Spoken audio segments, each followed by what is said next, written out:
Hello friends, good evening. कैसे हो आप सभी का हमारे यूट्यूब चैनल पे आने के लिए बहुत बहुत धन्यवाद। एंड लाइक शेयर सब्सक्राइब करना ना भूलें। और आज का जो डिस्कशन रहेगा वो रहेगा माल न्यूट्रिशन या कुपोषण। माल न्यूट्रिशन क्या होता है? माल न्यूट्रिशन मोस्टली 0 से 18 साल के बच्चों में देखने को मिलता है।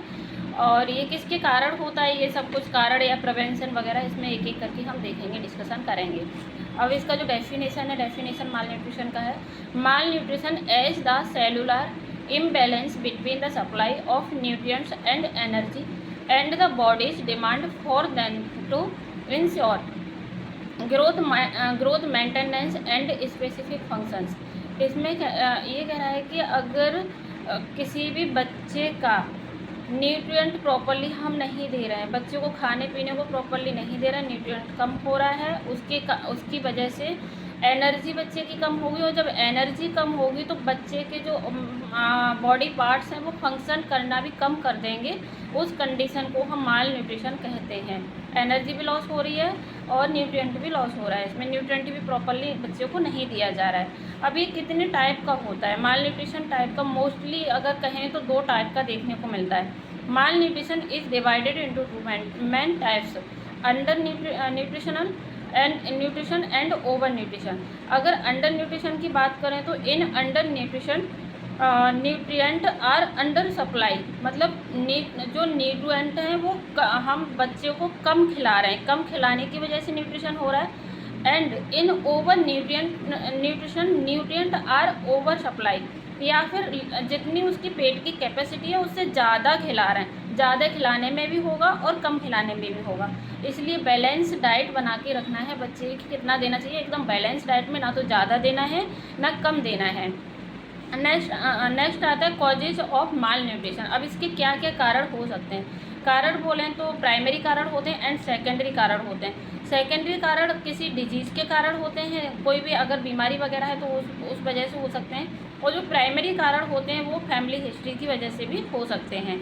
अगर फैमिली कोई पुअर है तो उस कंडीशन में भी उसको माल न्यूट्रिशन हो सकता है। तो जो प्राइमरी कॉजेज हैं उसको हम देखते हैं। लो इनकम, लो परचेजिंग पावर। अगर किसी पेरेंट्स की इनकम लो है, जब इनकम लो है तो परचेजिंग पावर भी लो होगी, उस कंडीशन में बच्चे को वो प्रॉपरली न्यूट्रिएंट नहीं खिला पाएगा, तब माल न्यूट्रिशन होने का चांस ज़्यादा रहता है। Next, ignorance and erroneous food habits. अगर बच्चे की हैबिट्स है 2 घंटे खाने की और मदर उसको इग्नोर कर रही है या फिर एरर कर रही है। इग्नोर का मतलब बच्चा रो रहा है, मांग रहा है, चिल्ला रहा है, उसके बावजूद भी फूड नहीं दिया जा रहा है बच्चे को खाने के लिए, उस कंडीशन में भी माल न्यूट्रिशन हो सकता है। या फिर एरर हो रहा है। एरर का मतलब अगर 2 घंटे के एपिसोड से बच्चे को फीडिंग करानी चाहिए, बच्चा अगर नहीं रो रहा है तब भी मदर नहीं दे रही है, बच्चे को फीडिंग नहीं करा रही है, उस कंडीशन में भी माल न्यूट्रिशन हो सकता है। Next, scarcity of food supply, या फिर फूड सप्लाई की कमी, या फिर ओवर पॉपुलेशन। ओवर पॉपुलेशन का मतलब है कि आज अगर दो बच्चे हैं तब तो पेरेंट्स अच्छे से खिला पा रहे हैं। अगर 2 से ज़्यादा बच्चे हैं या 4-5 बच्चे, 6-7 बच्चे होते चले जा रहे हैं, एग्जाम्पल ले लो कि ग्रामीण क्षेत्र में 5-6 बच्चे देखने को मिल रहे हैं, तो वो लोग प्रॉपरली न्यूट्रिशन नहीं खिला पाते हैं बच्चे को, उस कारण से भी वो माल न्यूट्रिशन की कंडीशंस बनती है। Next, secondary causes. Secondary causes में क्या हो सकता है? सेकेंडरी कॉजेज में ओबेसिटी, या तो बच्चे का वजन ज़्यादा है, लिमिट से ज़्यादा, ओबेसिटी में भी हो सकता है। इंसुलिन रेजिस्टेंस एंड डायबिटीज़, बच्चे को डायबिटीज़ हो सकती है तो उस कंडीशन में भी हो सकता है वो माल न्यूट्रिशन का। या फिर डायरिया या एंड इंटेस्टाइनल माल एब्जॉर्प्शन। अगर इस डायरिया या बच्चा लगातार डायरिया की कंडीशन में, उसे लूज मोशन होते चले जा रहे हैं और प्रॉपरली ट्रीटमेंट नहीं किया जा रहा है, तब भी वो माल न्यूट्रिशन हो सकता है, कुपोषण का शिकार हो सकता है। या फिर माल एब्जॉर्प्शन, या फिर एब्जॉर्प्शन प्रॉपरली नहीं हो पा रहा है, बच्चे को खिला रहे हैं लेकिन एब्जॉर्ब नहीं हो पा रहा है, तो उस कंडीशन में भी कुपोषण का शिकार हो सकता है। हेपेटो बाइलरी हेपेटोबाइलिक डिसऑर्डर्स, या फिर बच्चे को लिवर या बाइल का कोई भी डिसऑर्डर्स है तो उस कंडीशन में भी कुपोषण का शिकार हो सकता है। इन्फेक्शन स्पेशली रेस्पिरेटरी, अगर किसी भी बच्चे के रेस्पिरेटरी ट्रैक्ट में कोई इन्फेक्शन है तो उस कारण, जैसे एक हो गया ART हो गया, उस कंडीशन में भी कुपोषण का शिकार हो सकता है बच्चा। या फिर मेटाबॉलिक एंड रीनल डिजीज़, किसी भी अगर एक से ज़्यादा बीमारियां हैं या फिर रीनल डिजीज़ है तो उस कंडीशन में भी कुपोषण का शिकार हो सकता है। नेक्स्ट अगर बात करें तो disorders due to malnutrition, malnutrition से होने वाले डिसऑर्डर्स क्या क्या होते हैं। माल न्यूट्रिशन से क्या क्या मोस्ट कॉमन जो होता है वो होता है प्रोटीन एनर्जी माल न्यूट्रिशन।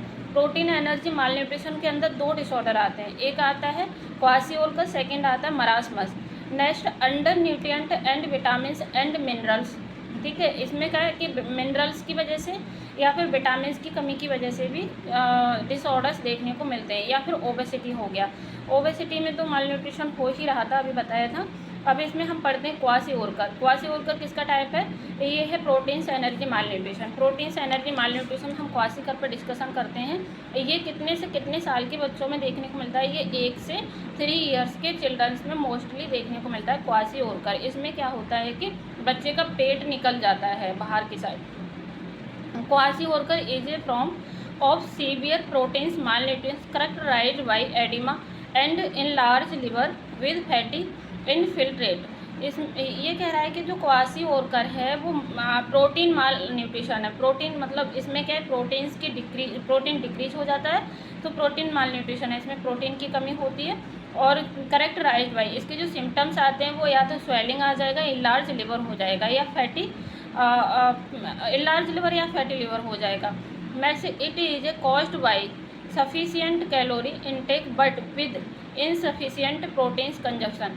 इसमें जो कैलोरी है, कैलोरी भरपूर मात्रा में बच्चा ले रहा होता है लेकिन प्रोटीन्स डिक्रीज होता है। इसमें कैलोरी पूरा रहता है, मतलब इनटेक सफिशिएंट पर्याप्त मात्रा में ले रहा है, लेकिन जो प्रोटीन्स है वो अपर्याप्त मात्रा में ले रहा है, ये प्रॉपरली नहीं ले रहा है, इनसफिशिएंट ले रहा है। Next, kwashiorkor is a serious condition that can happens when a person does not consume enough proteins, वो प्रोटीन्स प्रॉपरली नहीं ले रहा है। Severe proteins deficiency can lead to fluids retentions with can make the stomach look bloated. Bloated का मतलब है कि फूला हुआ, जो स्टमक है वो फूला हुआ, बाहर को निकला हुआ, जो आप डायग्राम देख पा रहे होंगे अच्छे से, फूला हुआ टमी हो जाता है, पेट उसका फूला हुआ हो जाता है उस कंडीशन में। नेक्स्ट अगर बात करें तो मरासमस क्या होता है। मरासमस क्या होता है, the term marasmus is derived from the Greek word, ये ग्रीक वर्ड से ड्राइव्ड हुआ है। Marasmus which means witherings and wasting. Withering का मतलब नष्ट होना, किसी भी ऑर्गन का, या तो इसमें क्या कहते हैं मरासमस से या तो कोई ऑर्गन नष्ट हो जाता है या फिर बहुत ज़्यादा पतला दुबला हो जाता है। आपने देखा है कि कोई पैर किसी पैर में घुस रहा है, कोई हाथ किसी में ऐसे टूटा टाटा ऐसे ऐसे ऐसे ऐसे लचीला हो जाएगा ऐसे करके, तो ये क्या है, ये या तो कोई भी ऑर्गन, बॉडी ऑर्गन नष्ट हो जाएगा या फिर बहुत दुबला पतला हो जाएगा, ठीक है। Marasmus is a forms of severe proteins energy mall nutrition characterised by energy deficiency and emotions abnormal thin और वीक। ये कह रहा है कि जो मरासमस है इसमें क्या है, प्रोटीन्स और एनर्जी दोनों कम हो जाते हैं। प्रोटीन एनर्जी कम के साथ साथ इमोशिएशन का मतलब दुर्बल, ये मतलब या तो बच्चा इसकी कमी से बहुत वीक और पतला हो जाएगा, दुर्बल हो जाएगा, ठीक है। Primary caused by energy deficiency marasmus is characterised by standard growth and basting of muscles and tissue. इसका जो प्राइमरी कॉज है वो मसल्स बास्टिंग, मतलब या तो ये अवरुद्ध हो जाएगा या फिर बहुत वीक हो जाएगा। Marasmus usually developed between the ages of 6 months and 1 year in children who have been weaned from breast milk or suffer from weakness conditions like diarrhea। ये कह रहा है कि जो मरासमस है वो मोस्टली 6 मंथ से 1 ईयर्स तक के बच्चों को देखने को मिलता है। 6 ईयर से 1 ईयर के बच्चों को ये देखने को मिलता है। और क्वासिओल्कर 1 ईयर से कितना था, 1 ईयर से क्या कहते हैं, ये जो क्वासिओल्कर था वो 1 ईयर से 3 ईयर्स था और ये 6 मंथ से 1 ईयर है, मरासमस, ये ध्यान रखिए, ठीक है। इसमें क्या होता है कि जो चिल्ड्रंस होता है वो बहुत ज़्यादा वीक फील करता है, और ये मोस्टली किस कारण से होता है कि जो मदर है बच्चे को ब्रेस्ट मिल्क से फ्री करके वीनिंग फूड की तरफ शिफ्ट करती है। जब ब्रेस्ट मिल्क प्रॉपरली उसको ब्रेस्ट मिल्क से हटा के वीनिंग फूड की तरफ शिफ्ट करती है तो वो प्रॉपरली एपिसोड से नहीं खिला पा रही है जिससे खिलाना चाहिए। उस कंडीशन में बच्चा बहुत वीक हो जाएगा और कुपोषण का शिकार हो जाएगा। अब इसमें दोनों में डिफरेंट क्या देखने को मिलते हैं क्वासिओरकर एंड मरासमस में। Different between kwashiorkor and marasmus. जो क्वासिओरकर होता है it developed in childrens who diet are deficiency of protein, इसमें प्रोटीन्स की कमी होती है, और मरासमस में प्रोटीन्स एंड एनर्जी की दोनों की कमी होती है। It occurs in childrens between 6 month to 3 years, ये 6 मंथ से 3 ईयर्स तक के बच्चे को देखने को मिलता है। और इधर ये क्या कहते हैं अंडर 1 ईयर्स, ये 1 ईयर ये है। It is occurs mostly infant under 1 years. ये जो मरासमस है वो इसमें जो क्या कहते हैं क्वासिओरकर में सबकुटेनियस फैट इज प्रिजर्व होते हैं, मतलब जो फैट है वो एक मतलब जो फैट प्रिजर्व रहते हैं और उसमें नॉट प्रिजर्व रहते हैं, ठीक है। इसमें अगर क्वासिओरकर में देखें तो एडिमा प्रेजेंट होता है, और मरासमस में एडिमा प्रेजेंट नहीं होता, उसमें थिन एक्सट्रीमिटीज़ देखने को मिलती हैं, ठीक है। इसमें इलार्ज फैटी लिवर होता है, और मरासमस में नो फैटी लिवर, इसमें मरासमस में फैटी लिवर देखने को नहीं मिलता है। Ribs are not very prominent, इसमें जो क्वासिओरकर है उसमें रिफ्स प्रोमिनेंट नहीं होती हैं, और अगर वहीं बात करें क्वासिओरकर की तो उसमें जो रिफ्स हैं बिकम्स वेरी प्रोमिनेंट। प्रोमिनेंट मतलब बाहर को निकली हुई मिलती हैं। नेक्स्ट लिथार्जी, लिथार्जी का मतलब ये बहुत थका हुआ महसूस करेगा क्वासिओरकर वाला। अब मरासमस वाला क्या करेगा, उसमें सीवियर मसल्स वो अलर्ट एंड इरिटेबल, मतलब एकदम अलर्ट मूड में रहेगा और इरिटेबल रहेगा, ठीक है। मसल्स बास्टिंग माइल्ड और एब्सेंट, इसमें जो मसल्स बास्टिंग है वो माइल्ड बहुत ना के बराबर देखने को मिलेगी या फिर एब्सेंट रहेगी, और उसमें सीवियर मसल्स बास्टिंग होती है। जो मरासमस है उसमें सीवियर मसल्स बास्टिंग होती है। पुअर एपिटाइट, इसमें जो क्वासिओरकर है उसमें भूख नहीं लगेगी, मरासमस में भूख ज़्यादा लगेगी, वो भुक्कड़ टाइप का होगा। The person sufferings from kwashiorkor need adequate amount of proteins, इसमें प्रोटीन्स की ज़्यादा ज़रूरत है, और उसमें ये जो हो रहा है मतलब जो क्वासिओरकर होता है वो प्रोटीन की कमी से प्रोटीन की रिक्वायरमेंट है, और उसमें एनर्जी प्रोटीन की दोनों की रिक्वायरमेंट है, ठीक है। अब under nutrients of vitamin and minerals, अब ये सेकंड टाइप से आ रहा था हमारा under nutrition of vitamin and minerals और विटामिन की कमी से क्या क्या हो सकता है।